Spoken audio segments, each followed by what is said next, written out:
الأحزان العادية،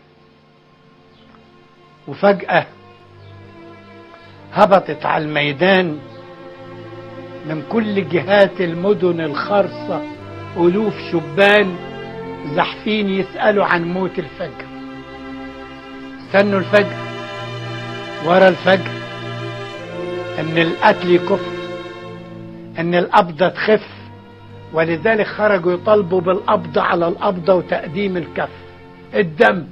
الدم جلب الميدان وعدل وكأنه دن نحاس مصفور.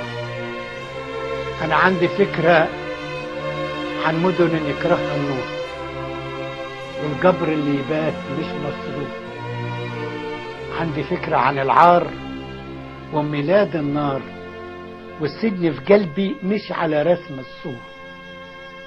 قلت له لا أبي، أنا آسف، بلدي بربيع وصباح، لسه في قلبي هديل الينابيع، لسه في صوتي صهيل المصباح، لسه العالم حي رايح جاي بيفرق بين الدكنة وبين الضي.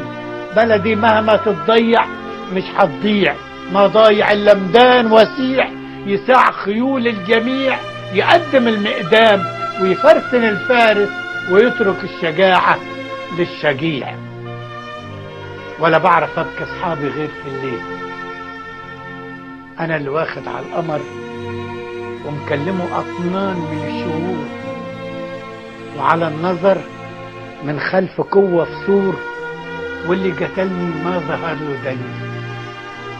وفي ليلة التشييع كان القمر غافل ما جاش، والنجم كان حافل لا بطل الرقصة ولا الارتعاش.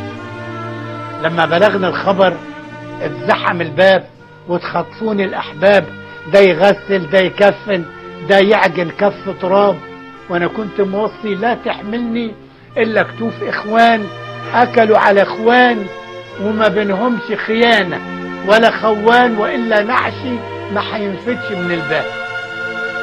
ما أجمل نوم على كتوف أصحابك، تنظر صادقك من كذابك، تبحث عن صاحب أنبى الوش في الزمن الغش، والرؤية قصادي استسحت.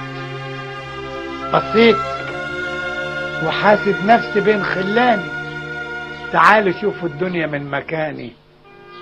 حشتنا الحياة عن النظر، بالرغم من نبل الألم والانتظار اتعلمنا حاجات أقلها الحذر، ونمنا سنوات مدهشة نحلب ليالي حلمنا المنتظر.